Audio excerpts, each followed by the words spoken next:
শিক্ষাৰ্থীসকল তোমালোক সকলোকে শুভেচ্ছা জনাই আজিৰ ক্লাছ আৰম্ভ কৰিব বিচাৰিছোঁ।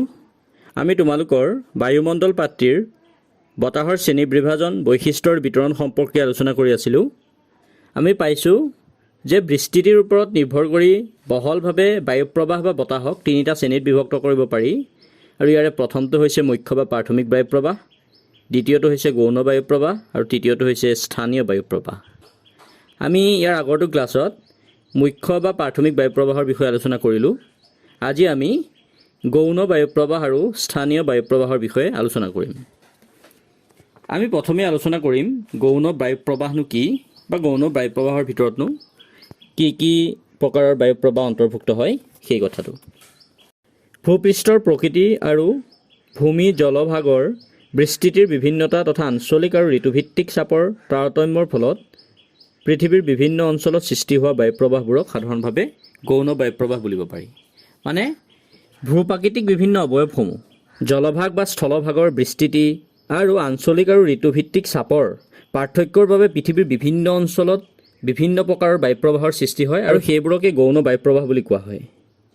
এতিয়া এই গৌণ বায়ু প্ৰবাহৰ ভিতৰত বায়ুৰাশি, ঘূৰ্ণী বতাহ, বাতাগ্ৰ, মৌচুমী বতাহ আদি প্ৰধানকৈ অন্তৰ্গত। এতিয়া আমি চাম বায়ুৰাশি সম্পৰ্কে। উত্তাপ, আৰ্দ্ৰতা আদি সমগুণ সম্পন্ন বৃহৎ আকাৰৰ একোটা বায়ুপুঞ্জক বায়ুৰাশি বুলি কোৱা হয়। মানে বায়ুৰাশি হৈছে উত্তাপ, আৰ্দ্ৰতা আদিৰ সমগুণ থকা বৃহৎ আকাৰৰ একোটা বায়ুৰ সমষ্টি। এতিয়া কি হয় যে যেতিয়া কোনো বায়ুৰ সমষ্টি দীৰ্ঘকাল ধৰি বহু সময় ধৰি যদি একেটা বৃহৎ অঞ্চলত স্থিৰ অৱস্থাত থাকে, স্থিৰ অৱস্থাত যেতিয়া দীৰ্ঘকাল ধৰি কোনো এটা অঞ্চলত বায়ুৰাশি থাকে, তেতিয়া কি হয় সেই বায়ুৰাশিৰ নিম্ন স্তৰৰ যিখিনি বায়ু, সেই বায়ুখিনি ভূমিৰ দ্বাৰা প্ৰভাৱিত হয় আৰু সেই ভূমিৰ গুণাগুণ অনুসৰি সেই বায়ুখিনিয়ে নিৰ্দিষ্ট তাপ আৰু আৰ্দ্ৰতা আহৰণ কৰে আৰু সেইকাৰণে কি হয় উলম্বিক দিশত ভূপৃষ্ঠৰ পৰা ওপৰলৈ বায়ু স্তৰত তাপ আৰু আৰ্দ্ৰতাৰ তাৰতম্য পৰিলক্ষিত হয়। মানে যেতিয়া দীৰ্ঘ সময় ধৰি কোনো এক বায়ুপুঞ্জ এটা বৃহৎ অঞ্চলত থাকে স্থিৰ অৱস্থাত, তেতিয়া কি হয় সেই বায়ুৰাশিৰ নিম্ন স্তৰৰ যিখিনি বায়ু, সেই বায়ুখিনিয়ে সেই অঞ্চলটোৰ ভূমিৰ দ্বাৰা প্ৰভাৱিত হয় আৰু সেই ভূমিৰ যি উত্তাপ বা গুণাগুণ বা আৰ্দ্ৰতা, নিৰ্দিষ্ট তাপ আৰু আৰ্দ্ৰতা সেই বায়ুখিনিয়ে আহৰণ কৰে। এখন ঠাইৰ জলবায়ু নিৰ্ধাৰণত ইয়াৰ গুৰুত্বপূৰ্ণ ভূমিকা আছে। মানে এক বিশেষ গুণসম্পন্ন বায়ুৰাশিৰ সৃষ্টি হ'লেই অপসাৰী হৈ যি অঞ্চলৰ ওপৰেদি প্ৰবাহিত হয় আৰু সেই অঞ্চলৰে বতৰ সেই বায়ুৰাশিয়ে নিৰ্ধাৰণ কৰে। আৰু এই গতিশীল বায়ুৱে প্ৰবাহৰ বাবেই উষ্ণ অঞ্চলৰ পৰা যেতিয়া শীতল অঞ্চললৈ যায়, তেতিয়া উষ্ণ অঞ্চলৰ পৰা শীতল অঞ্চললৈ তাপৰ পৰিবহণ কৰে আৰু বায়ুমণ্ডলত উত্তাপৰ সমতা ৰক্ষা কৰাত এই বায়ুৰাশিয়ে যথেষ্ট সহায় কৰে। আৰু বায়ুৰাশি উচ্চভূমিৰ পৰা অপসাৰী হৈ প্ৰবাহিত হওঁতে বতৰৰ পৰিৱৰ্তন ঘটোৱাৰ লগে লগে নিজৰো উত্তাপ, আৰ্দ্ৰতা আদিৰ পৰিৱৰ্তন হয়। এতিয়া এই বায়ুৰাশিৰ উৎস আৰু তাৰ বৈশিষ্ট্যৰ ওপৰত নিৰ্ভৰ কৰি ইয়াক প্ৰধানকৈ 4টা শ্ৰেণীত বিভক্ত কৰিব পাৰি আৰু সেইকেইটা হৈছে ক্ৰান্তীয় অঞ্চলৰ মহাদেশীয় বায়ুৰাশি, দ্বিতীয়তে হৈছে ক্ৰান্তীয় অঞ্চলৰ মহাসাগৰীয় বায়ুৰাশি, তৃতীয়তে মেৰু অঞ্চলৰ মহাদেশীয় বায়ুৰাশি আৰু চতুৰ্থতে মেৰু অঞ্চলৰ মহাসাগৰীয় বায়ুৰাশি।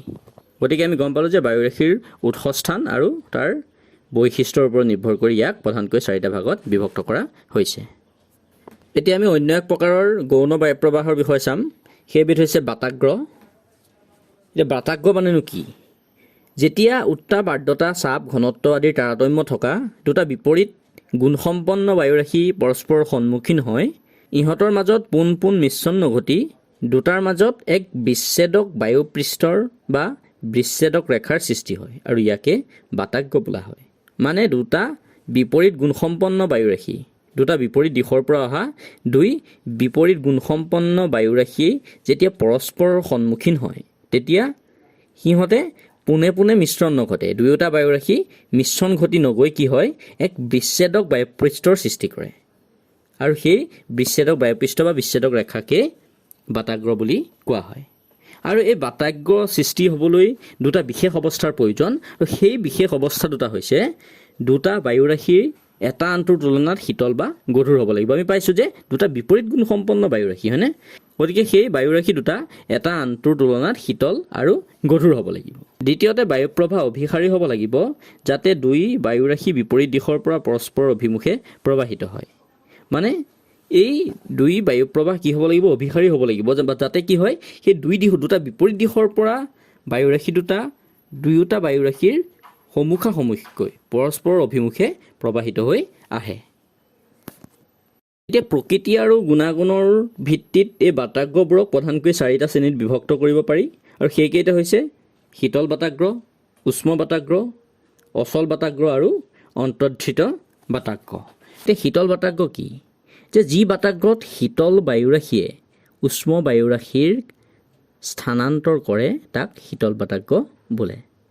মানে শীতল বায়ুৰাশিক উষ্ম বায়ুৰাশিয়ে স্থানান্তৰ কৰিব আৰু তাক কোৱা হ'ব শীতল বাতাগ্ৰ। তাৰপিছত উষ্ম বাতাগ্ৰ মানে কি? যে যি বাতাগ্ৰত অগ্ৰগামী উষ্ম বায়ুৰাশিয়ে শীতল বায়ুৰাশিৰ ওপৰেদি প্ৰবাহিত হৈ ইয়াক স্থানান্তৰিত কৰে তাক উষ্ম বাতাগ্ৰ বোলে। মানে যি বাতাগ্ৰত শীতল বায়ুৰাশিয়ে উষ্ম বায়ুৰাশিক স্থানান্তৰিত কৰে সেয়া শীতল বাতাগ্ৰ, আৰু যি বাতাগ্ৰত উষ্ম বায়ুৰাশিয়ে শীতল বায়ুৰাশিৰ ওপৰেদি প্ৰবাহিত হৈ সেই শীতল বায়ুৰাশিক স্থানান্তৰিত কৰে তেতিয়া তাক উষ্ম বাতাগ্ৰ বুলি কোৱা হয়। তাৰপিছতে যি বাতাগ্ৰই সংশ্লিষ্ট বায়ুৰাশিক স্থানান্তৰিত হোৱাত সহায় নকৰি এক স্থিৰ অৱস্থাত থাকে তাক অচল বাতাগ্ৰ বুলি কোৱা হয়। তাৰপিছত অন্তৰ্ধিত বাতাগ্ৰ কি? যেতিয়া শীতল আৰু উষ্ম বাতাগ্ৰৰ মিলন হৈ নিজ নিজ ধৰ্মৰ পৰিৱৰ্তন হৈ এক নতুন মিশ্ৰিত ধৰ্মসম্পন্ন বাতাগ্ৰৰ সৃষ্টি কৰে তাক অন্তৰ্ধিত বাতাগ্ৰ বোলে। মানে শীতল বাতাগ্ৰ আৰু উষ্ম বাতাগ্ৰ যেতিয়া মিলন হ'ব, মিলন হৈ সেয়া শীতলো হৈ নাথাকিব বা উষ্মও হৈ নাথাকিব, নিজ নিজ গুণৰ পৰিৱৰ্তন হৈ যেতিয়া মিশ্ৰিত গুণসম্পন্ন বা মিশ্ৰিত ধৰ্মসম্পন্ন এক বাতাগ্ৰৰ সৃষ্টি হ'ব তাক কোৱা হ'ব অন্তৰ্ধিত বাতাগ্ৰ। আৰু এই চিত্ৰটোত উষ্ম বাতাগ্ৰ আৰু শীতল বাতাগ্ৰৰ বিষয়ে দেখুওৱা হৈছে। আন এক প্ৰকাৰৰ গৌণ বায়ুপ্ৰবাহ হৈছে ঘূৰ্ণী বতাহ। এতিয়া ঘূৰ্ণী বতাহ মানে কি? যে বায়ুমণ্ডলীয় প্ৰবাহৰ যি অৱস্থাত এক নিম্নচাপক কেন্দ্ৰ কৰি তীব্ৰবেগী বতাহে চক্ৰাকাৰে গতি লয় তাকে ঘূৰ্ণী বতাহ বা চক্ৰবাত বোলে, আৰু ইয়াক ইংৰাজীত চাইক্লন বুলি কোৱা হয়। মানে এক নিম্নচাপক কেন্দ্ৰ কৰি চাৰিওদিশৰ উচ্চচাপ অঞ্চলৰ পৰা অহা তীব্ৰবেগী বতাহে যেতিয়া সেই নিম্নচাপক কেন্দ্ৰ কৰি চক্ৰাকাৰে গতি কৰে, চক্ৰাকাৰে ঘূৰে, তেতিয়া তাক ঘূৰ্ণী বতাহ বুলি কোৱা হয়। এতিয়া এই ঘূৰ্ণী বতাহক প্ৰধানকৈ দুটা ভাগত ভাগ কৰিব পাৰি। ইয়াৰে প্ৰথমটো হৈছে ক্ৰান্তীয় ঘূৰ্ণী বতাহ আৰু দ্বিতীয়টো হৈছে বহিঃক্ৰান্তীয় বা মধ্য অক্ষাংশীয় ঘূৰ্ণী বতাহ। তোমালোকৰ পাঠ্যপুথিৰ এই চিত্ৰটোত উত্তৰ দক্ষিণ গোলাৰ্ধত চক্ৰবাতৰ বা ঘূৰ্ণী বতাহৰ কেন্দ্ৰ আৰু বায়ুপ্ৰবাহক দেখুওৱা হৈছে। চোৱাচোন কি হৈছে যে নিম্নচাপক কেন্দ্ৰ কৰি ইয়াৰ চাৰিওফালৰ উচ্চচাপ অঞ্চলৰ পৰা অহা তীব্ৰবেগী বতাহে যেতিয়া চক্ৰাকাৰে গতি কৰে তেতিয়া তাকেই ঘূৰ্ণী বতাহ বুলি কোৱা হয়। এতিয়া ক্ৰান্তীয় ঘূৰ্ণী বতাহ কি? যে ক্ৰান্তীয় অঞ্চলৰ যি নিম্নচাপক কেন্দ্ৰ কৰি চাৰিওদিশৰ উচ্চচাপ অঞ্চলৰ পৰা অহা তীব্ৰবেগী বতাহে যেতিয়া চক্ৰাকাৰে গতি কৰি এক ভয়ংকৰ ৰূপ লয় তাকে ক্ৰান্তীয় ঘূৰ্ণী বতাহ বোলে। মানে ক্ৰান্তীয় অঞ্চলৰ নিম্নচাপক কেন্দ্ৰ কৰি চাৰিওদিশৰ উচ্চচাপ অঞ্চলৰ পৰা অহা তীব্ৰবেগী বতাহে যেতিয়া চক্ৰাকাৰে ঘূৰে আৰু চক্ৰাকাৰে বলি এক ভয়ংকৰ ৰূপৰ সৃষ্টি কৰে তেতিয়া তাক ক্ৰান্তীয় ঘূৰ্ণী বতাহ বুলি কোৱা হয়। আৰু এই ক্ৰান্তীয় ঘূৰ্ণী বতাহ পৃথিৱীৰ আৱৰ্তনৰ বাবে কি হয়, উত্তৰ গোলাৰ্ধত ঘড়ীৰ কাঁটাৰ বিপৰীত দিশত আৰু দক্ষিণ গোলাৰ্ধত ঘড়ীৰ কাঁটাৰ দিশত বলে। মানে পৃথিৱীৰ আৱৰ্তন গতিৰ বাবে উত্তৰ গোলাৰ্ধত সৃষ্টি হোৱা এই ঘূৰ্ণী বতাহ, এই ক্ৰান্তীয় ঘূৰ্ণী বতাহ ঘড়ীৰ কাঁটাৰ বিপৰীত দিশত আৰু দক্ষিণ গোলাৰ্ধত ঘড়ীৰ কাঁটাৰ একে দিশত বলে। আৰু এই ক্ৰান্তীয় ঘূৰ্ণী বতাহৰ গতিবেগ প্ৰতি ঘণ্টাত 120ৰ পৰা 280 কিলোমিটাৰ পৰ্যন্ত হয়। মানে ক্ৰান্তীয় ঘূৰ্ণী বতাহৰ গতিবেগ প্ৰতি ঘণ্টাত 120ৰ পৰা 280 কিলোমিটাৰ পৰ্যন্ত হয়। একোটা পূৰ্ণ পৰ্যায়ৰ ক্ৰান্তীয় ঘূৰ্ণী বতাহৰ পৰা বহু উচ্চ পৰিমাণৰ শক্তি নিৰ্গত হয়, আৰু সেইকাৰণে এই যিবোৰ ঘূৰ্ণী বতাহ, সেই ক্ৰান্তীয় ঘূৰ্ণী বতাহবোৰ ভয়ংকৰ, ধ্বংসকাৰী আৰু ক্ষতিকাৰক হোৱা দেখা যায়। এইবোৰ ধুমুহা বহু অঞ্চল আৰু বহু সময়ব্যাপী সক্ৰিয় হৈ থাকে। গতিকে এই যি ক্ৰান্তীয় ঘূৰ্ণী বতাহ, যিহেতু ইয়াৰ গতিবেগ প্ৰতি ঘণ্টাত 120ৰ পৰা 280 কিলোমিটাৰ পৰ্যন্ত হয়, গতিকে ই অতি ভয়ংকৰ আৰু ধ্বংসকাৰী বা ক্ষতিকাৰক হোৱা দেখিবলৈ পোৱা যায়। আৰু এই ক্ৰান্তীয় ঘূৰ্ণী বতাহক পাৰ্শ্বৰ প্ৰশান্ত মহাসাগৰীয় উপকূলত টাইফুন বুলি, পশ্চিম ভাৰতীয় দ্বীপপুঞ্জ অঞ্চলত হাৰিকেন বুলি, ভাৰত মহাসাগৰীয় অঞ্চলত চাইক্লন বুলি আৰু অসমত বৰদৈচিলা বুলি কোৱা হয়। লগতে অষ্ট্ৰেলিয়াৰ উত্তৰ পশ্চিম উপকূলত উইলি উইলি বুলিও কোৱা হয়। গতিকে আমি গম পালোঁ যে ক্ৰান্তীয় অঞ্চলত যি ঘূৰ্ণীবতাহৰ সৃষ্টি হয় সেয়া হৈছে ক্ৰান্তীয় ঘূৰ্ণীবতাহ। এতিয়া আহিল বহিঃক্ৰান্তীয় ঘূৰ্ণীবতাহ। বহিঃক্ৰান্তীয় ঘূৰ্ণীবতাহ কি? নাতিশীতোষ্ণ আৰু উচ্চ অক্ষাংশ অঞ্চলত সৃষ্টি হোৱা ঘূৰ্ণীবতাহক বহিঃক্ৰান্তীয় ঘূৰ্ণীবতাহ বুলি কোৱা হয়। মানে নাতিশীতোষ্ণ আৰু উচ্চ অক্ষাংশীয় অঞ্চলত যি ঘূৰ্ণীবতাহৰ সৃষ্টি হয় সেই ঘূৰ্ণীবতাহেই হৈছে বহিঃক্ৰান্তীয় ঘূৰ্ণীবতাহ। আৰু এই বহিঃক্ৰান্তীয় ঘূৰ্ণীবতাহ উত্তৰ আৰু দক্ষিণ গোলাৰ্ধৰ 30 ডিগ্ৰীৰ পৰা 65 ডিগ্ৰী অক্ষাংশ অঞ্চলত উৎপত্তি হয়। মানে উত্তৰ গোলাৰ্ধত 30 ডিগ্ৰী উত্তৰ অক্ষাংশৰ পৰা 65 ডিগ্ৰী উত্তৰ অক্ষাংশত আৰু দক্ষিণ গোলাৰ্ধত 30 ডিগ্ৰী দক্ষিণ অক্ষাংশৰ পৰা 65 ডিগ্ৰী দক্ষিণ অক্ষাংশ অঞ্চলত এই বহিঃক্ৰান্তীয় ঘূৰ্ণীবতাহৰ সৃষ্টি হোৱা দেখিবলৈ পোৱা যায়। যেতিয়া ক্ৰান্তীয় অঞ্চলৰ উষ্ণ বতাহ আৰু মেৰু অঞ্চলৰ শীতল বতাহ মধ্য অক্ষাংশ অঞ্চলত থকা নিম্নচাপৰ কেন্দ্ৰৰ দ্বাৰা আকৰ্ষিত হৈ মিলন হোৱাৰ ফলত সৃষ্টি হোৱা মেৰু বতাহত যি বায়ুমণ্ডলীয় অস্থিৰতাৰ উদ্ভৱ হয় তাকে বহিঃক্ৰান্তীয় ঘূৰ্ণীবতাহ বুলি কোৱা হয়। এই বহিঃক্ৰান্তীয় ঘূৰ্ণীবতাহৰ বাবে মূলতঃ নাতিশীতোষ্ণ অঞ্চলৰ বতৰ সঘনে পৰিৱৰ্তন হৈ অস্থিৰ হোৱাৰ দেখা যায়। আৰু নাতিশীতোষ্ণ ঘূৰ্ণীবতাহৰ ব্যাস 300 কিলোমিটাৰৰ পৰা 1500 কিলোমিটাৰ আৰু এনে একোটা ঘূৰ্ণীবতাহে প্ৰায় 1.6 নিযুত বৰ্গ কিলোমিটাৰ ঠাই জুৰি থাকে। আৰু এই ক্ৰান্তীয় ঘূৰ্ণীবতাহৰ দৰে নাতিশীতোষ্ণ ঘূৰ্ণীবতাহৰ ক্ষেত্ৰতো কেন্দ্ৰত নিম্নচাপ আৰু বাহিৰলৈ চাপৰ মান ক্ৰমশ বৃদ্ধি পায়। মানে নিম্নচাপক কেন্দ্ৰ কৰি চাৰিওদিশৰ উচ্চচাপ অঞ্চলৰ পৰা অহা তীব্ৰবেগী বতাহে চক্ৰাকাৰে গতি কৰে আৰু সেয়াই বহিঃক্ৰান্তীয় ঘূৰ্ণীবতাহৰো সৃষ্টি হয়। এই যি ঘূৰ্ণীবতাহ বহিঃক্ৰান্তীয় ঘূৰ্ণীবতাহ সেই ঘূৰ্ণীবতাহ বছৰৰ যিকোনো সময়তে সৃষ্টি হ'ব পাৰে আৰু এনে ঘূৰ্ণীবতাহৰ বাবে ঘন ডাৱৰ আৰু ধাৰাসাৰ বৰষুণৰ সৃষ্টি হয়। এই উচ্চ স্তৰৰ বায়ু অতিপাত চেঁচা হ'লে শিলাবৃষ্টি আৰু বিজুলী ঢেৰেকনিৰে ধুমুহা বৰষুণ হয়। কিন্তু কিছু সময়ৰ পিছতেই বৰষুণ আৰু ডাৱৰ নোহোৱা হৈ আকাশখন মুকলি হয়। অৱশ্যে ৰিব ৰিব বতাহ চলি থাকে বাবে কিছু ঠাণ্ডা অনুভৱ হয়। গতিকে আমি গম পালোঁ যে নাতিশীতোষ্ণ আৰু উচ্চ অক্ষাংশ অঞ্চলত সৃষ্টি হোৱা ঘূৰ্ণীবতাহেই হৈছে বহিঃক্ৰান্তীয় ঘূৰ্ণীবতাহ। আৰু এই বহিঃক্ৰান্তীয় ঘূৰ্ণীবতাহ উত্তৰ আৰু দক্ষিণ গোলাৰ্ধত 30 ডিগ্ৰীৰ পৰা 65 ডিগ্ৰী অক্ষাংশ অঞ্চলত উৎপত্তি হয়। এতিয়া আহিলে প্ৰতীপ ঘূৰ্ণীবতাহ। এই প্ৰতীপ ঘূৰ্ণীবতাহ হৈছে ঘূৰ্ণীবতাহৰ বিপৰীত অৱস্থাটো। যেতিয়া এক ব্যাপক অঞ্চল জুৰি উচ্চচাপ বলয়ৰ গঠন হৈ তাৰ কেন্দ্ৰৰ পৰা চক্ৰাকাৰে অপসাৰী বায়ুপ্ৰবাহৰ সৃষ্টি হয় তাকে প্ৰতীপ ঘূৰ্ণীবতাহ বুলি কোৱা হয়। আৰু ইয়াক ইংৰাজীত এণ্টি চাইক্লন বুলি কোৱা হয়। এতিয়া কি হয়, উচ্চচাপ কেন্দ্ৰৰ পৰা যেতিয়া বায়ু অপসাৰী হয় আৰু অপসাৰী হৈ বায়ুপ্ৰবাহৰ সৃষ্টি হয় তেতিয়া তাক প্ৰতীপ ঘূৰ্ণীবতাহ বুলি কোৱা হ'ব। আৰু যেতিয়া এই উচ্চচাপ কেন্দ্ৰ চক্ৰাকাৰ নহৈ কিছু দীঘলীয়া হয় তেতিয়া তাক উধান বুলি কোৱা হয়। আৰু বতৰ বিজ্ঞানী ছাৰ ফ্ৰেন্সিছ গেলটনে পোনপ্ৰথমে 1861 চনত এই এণ্টি চাইক্লন শব্দটো ব্যৱহাৰ কৰিছিল। মানে প্ৰতীপ ঘূৰ্ণীবতাহ যিটো বায়ুমণ্ডলীয় অৱস্থাটো সেই প্ৰতীপ ঘূৰ্ণীবতাহ হৈছে ঘূৰ্ণীবতাহৰ সম্পূৰ্ণ বিপৰীত অৱস্থা এটা। আৰু ইয়াত কি হয়, উচ্চচাপ কেন্দ্ৰৰ পৰা বায়ু চক্ৰাকাৰে অপসাৰী হৈ বায়ুপ্ৰবাহৰ সৃষ্টি হয়। আৰু পৃথিৱীৰ আৱৰ্তনৰ বাবে উত্তৰ গোলাৰ্ধত প্ৰতীপ ঘূৰ্ণীবতাহৰ বতাহ উচ্চচাপ কেন্দ্ৰৰ চাৰিওফালে ঘড়ীৰ কাঁটাৰ দিশত আৰু দক্ষিণ গোলাৰ্ধত ঘড়ীৰ কাঁটাৰ বিপৰীত দিশত বলে। এই প্ৰতীপ ঘূৰ্ণীবতাহ প্ৰধানকৈ দুই প্ৰকাৰৰ। এটা হৈছে উপক্ৰান্তীয় উষ্ণ প্ৰতীপ ঘূৰ্ণীবতাহ আৰু দ্বিতীয়টো হৈছে উচ্চ অক্ষাংশীয় শীতল প্ৰতীপ ঘূৰ্ণীবতাহ। এই দুয়ো প্ৰকাৰৰ প্ৰতীপ ঘূৰ্ণীবতাহৰ সৃষ্টিস্থল আৰু গতিপথ বেলেগ বেলেগ হয়। এই যি উপক্ৰান্তীয় উষ্ণ প্ৰতীপ ঘূৰ্ণীবতাহ সেই উপক্ৰান্তীয় অঞ্চলত সৃষ্টি হোৱা এই উষ্ণ প্ৰতীপ ঘূৰ্ণীবতাহ পশ্চিমৰ পৰা পূব দিশলৈ প্ৰবাহিত হয়। আৰু উচ্চ অক্ষাংশীয় শীতল প্ৰতীপ ঘূৰ্ণীবতাহ উপমেৰু অঞ্চলত সৃষ্টি হোৱা এই যি শীতল প্ৰতীপ ঘূৰ্ণীবতাহ সি দক্ষিণলৈ প্ৰবাহিত হয়। গতিকে আমি গম পালোঁ যে উৎপত্তিস্থল বা সৃষ্টিস্থল আৰু ইয়াৰ গতিপথ প্ৰতীপ ঘূৰ্ণীবতাহৰ সৃষ্টিস্থল আৰু গতিপথ বেলেগ বেলেগ হোৱা দেখা যায়। তাৰপিছত আহিলে মৌচুমী বতাহ। ঋতু পৰিৱৰ্তনৰ ওপৰত নিৰ্ভৰ কৰি প্ৰবাহিত সাময়িক বায়ুপ্ৰবাহক মৌচুমী বতাহ বুলি কোৱা হয়। মানে ঋতুৰ পৰিৱৰ্তনৰ ওপৰত নিৰ্ভৰ কৰি সাময়িকভাৱে যি বায়ুপ্ৰবাহ প্ৰবাহিত হয় তাক কোৱা হয় মৌচুমী বতাহ বুলি। আৰু এই মৌচুমী বতাহ শব্দটোৰ ইংৰাজী প্ৰতিশব্দ মনচুন আৰু অসমীয়াত মৌচুমী। এই শব্দটো আৰবী মৌচম শব্দ আৰু মালায়াম ভাষাৰ মনচিন শব্দৰ পৰা উৎপত্তি হৈছে।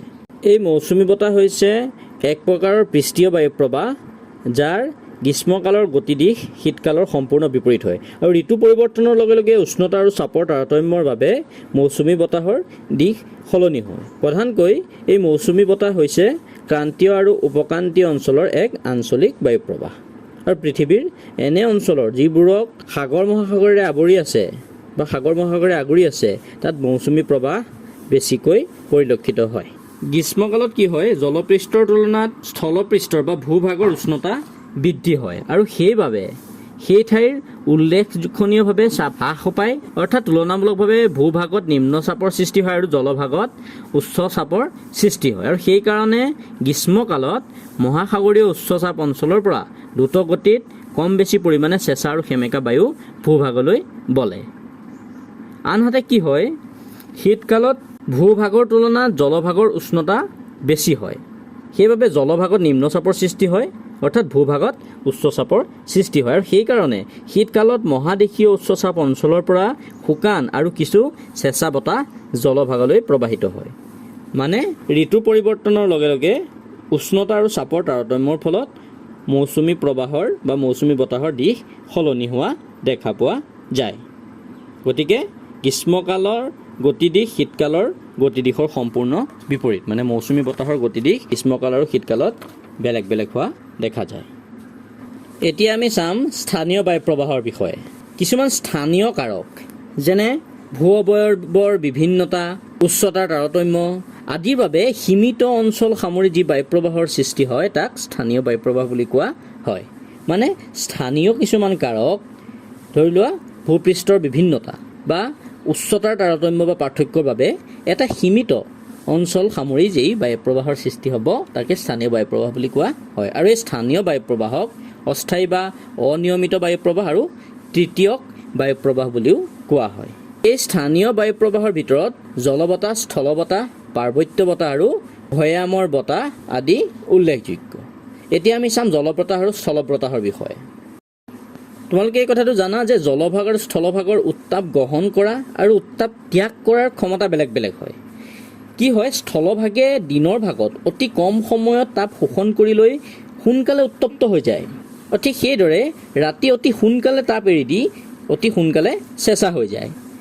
কিন্তু জলভাগৰ ক্ষেত্ৰত সি সম্পূৰ্ণ বিপৰীত হয়। মানে কি হয়, জলভাগে দিনৰ ভাগত অতি লেহেমীয়া গতিৰে তাপ শোষণ কৰে আৰু সেইদৰে ৰাতিও অতি লেহেমীয়া গতিৰে তাপ এৰি দিয়ে। গতিকে এই জলভাগ আৰু স্থলভাগৰ মাজত উষ্ণতাৰ পাৰ্থক্য হয় আৰু উষ্ণতাৰ পাৰ্থক্য হোৱাৰ কাৰণে চাপৰো পাৰ্থক্য হোৱা দেখিবলৈ পোৱা যায়। দিনৰ ভাগত জলভাগতকৈ স্থলভাগ বেছি উষ্ণ হৈ থাকে আৰু ৰাতি স্থলভাগতকৈ জলভাগৰ উষ্ণতা বেছি হয়। আৰু এই উষ্ণতাৰ তাৰতম্যৰ বাবে কি হয়, দিনৰ ভাগত জলভাগত উচ্চ চাপৰ সৃষ্টি হয় আৰু ৰাতি স্থলভাগত উচ্চ চাপৰ সৃষ্টি হয়। মানে দিনৰ ভাগত জলভাগত উচ্চ চাপ থাকে, স্থলভাগত নিম্ন চাপ থাকে আৰু ৰাতি স্থলভাগত উচ্চ চাপ থাকে, জলভাগত নিম্ন চাপৰ সৃষ্টি হয়। গতিকে দিনৰ ভাগত জলভাগত যিহেতু উচ্চ চাপ হয়, স্থলভাগত নিম্ন চাপ হয়, গতিকে দিনত কি হয়, জলভাগৰ পৰা স্থলভাগলৈ বতাহ বলে আৰু ইয়াক জলবতাহ বুলি কোৱা হয়। আনহাতে ৰাতি কি হয়, ৰাতি স্থলভাগত উচ্চ চাপ হয় আৰু জলভাগত নিম্ন চাপ হয়, গতিকে ৰাতি স্থলভাগৰ পৰা জলভাগলৈ বতাহ বলে আৰু সেইকাৰণে তাক স্থল বতাহ বুলি কোৱা হয়। গতিকে দিনৰ ভাগত জলভাগৰ পৰা স্থলভাগলৈ বলা বতাহক জলবতাহ বুলি কোৱা হয়, আনহাতে ৰাতি স্থলভাগৰ পৰা জলভাগলৈ বলা বতাহক স্থল বতাহ বুলি কোৱা হয়। অন্য দুই প্ৰকাৰৰ স্থানীয় বায়ু প্ৰবাহ হৈছে উপত্যকা আৰু পাৰ্বত্য বতাহ। উচ্চভূমি অঞ্চলত অৰ্থাৎ পাৰ্বত্য অঞ্চলত কি হয়, বায়ু সেৰেঙা হয় আৰু বায়ু সেৰেঙা হোৱাৰ কাৰণে সেই বায়ুৰ তাপ শোষণৰ যি ক্ষমতা সেই ক্ষমতাও কম হয়। আনহাতে ভৈয়াম অঞ্চলত বায়ু ঘন হয় আৰু বায়ু ঘন হোৱাৰ কাৰণে সেই বায়ু সোনকালে উত্তপ্ত হৈ উঠে। ফলত কি হয়, দিনৰ ভাগত ভৈয়ামৰ বায়ুৰ তাপ বৃদ্ধি পায় আৰু বায়ুৰ তাপ বৃদ্ধি পোৱাৰ কাৰণে বায়ু পাতল হয়। গতিকে কি হয়, দিনৰ ভাগত ভৈয়াম বা উপত্যকা অঞ্চলৰ বায়ুৰ তাপ বৃদ্ধি পাই বায়ু পাতল হৈ পৰ্বতৰ ঢালেদি ঊৰ্ধ্বমুখী হয় আৰু এনেদৰে দিনৰ ভাগত নদী উপত্যকা বা ভৈয়ামৰ পৰা পৰ্বতৰ ঢালেদি হোৱা ঊৰ্ধ্বমুখী যি প্ৰবাহ বায়ু প্ৰবাহ তাক উপত্যকা বতাহ বুলি কোৱা হয়। আনহাতে ৰাতি সেই পৰিস্থিতিৰ সম্পূৰ্ণ বিপৰীত ছবি এখন দেখিবলৈ পোৱা যায়। মানে কি হয়, ৰাতিৰ ভাগত উচ্চভূমি অৰ্থাৎ পৰ্বত শিখৰৰ বায়ু ভৈয়ামৰ তুলনাত চেঁচা হয় আৰু বায়ু চেঁচা হোৱাৰ কাৰণে বায়ু গধুৰ হয়। আৰু তাৰ ফলত কি হয়, সেই বায়ু পৰ্বতৰ ঢালেদি ভৈয়ামলৈ নিম্নগামী হয় আৰু ইয়াকে পাৰ্বত্য বতাহ বুলি কোৱা হয়। তাৰ মানে কি হয়, দিনৰ ভাগত ভৈয়ামত বায়ুৰ তাপ বৃদ্ধি হয়, গতিকে বায়ু পাতল হৈ পৰ্বতৰ ঢালেদি ঊৰ্ধ্বগামী হয়। আনহাতে ৰাতি কি হয়, ৰাতি উচ্চভূমি বা পৰ্বত শিখৰত বায়ু ভৈয়ামৰ বায়ুৰ তুলনাত চেঁচা হয় আৰু চেঁচা হোৱাৰ কাৰণে সি গধুৰ হয় আৰু তাৰ ফলত সেই বায়ু পৰ্বতৰ ঢালেদি ভৈয়ামলৈ নামি আহে আৰু গতিকে দিনত উপত্যকা বতাহ আৰু ৰাতি পাৰ্বত্য বতাহ বলা দেখা পোৱা যায়। ইয়াৰ উপৰিও অন্যান্য কিছুমান স্থানীয় বতাহ আছে। মানে পৃথিৱীৰ উপৰিভাগত স্থানীয় পৰ্যায়ত থকা ভূপ্ৰাকৃতিক পাৰ্থক্য আৰু উত্তাপৰ তাৰতম্যৰ বাবে বহুতো স্থানীয় বতাহ বলা দেখা যায় আৰু সেইবোৰৰ ভিতৰত চিনুক, ফন, চিৰুক্কু, মিষ্টেল, লু আদি বিশেষভাৱে উল্লেখযোগ্য আৰু এই সম্পৰ্কে তোমালোকৰ পাঠ্যপুথিত কিছু কথা উল্লেখ কৰা হৈছে। গতিকে আজি আমি বিস্তৃতিৰ ওপৰত নিৰ্ভৰ কৰি বতাহক যি বহলভাৱে তিনিটা ভাগত ভাগ কৰা হৈছিলে, মুখ্য বা প্ৰাথমিক বায়ুপ্ৰবাহ, গৌণ বায়ুপ্ৰবাহ আৰু স্থানীয় বায়ুপ্ৰবাহ, সেই সম্পৰ্কে আলোচনা কৰিলোঁ। আৰু ইয়াৰ লগে লগে তোমালোকৰ সমাজ বিজ্ঞান পাঠ্যপুথিৰ ভূগোল খণ্ডৰ দ্বিতীয়টো পাঠ বায়ুমণ্ডল, গঠন, বায়ুৰ চাপ আৰু বায়ুপ্ৰবাহ এই পাঠটি শেষ হৈছে। তোমালোকে এই পাঠটিৰ অনুশীলনীত যিখিনি প্ৰশ্ন আছে সেই প্ৰশ্নখিনি কৰিবা আৰু কিবা যদি বুজিবলৈ অসুবিধা হয় তেনেহ'লে জনাবা।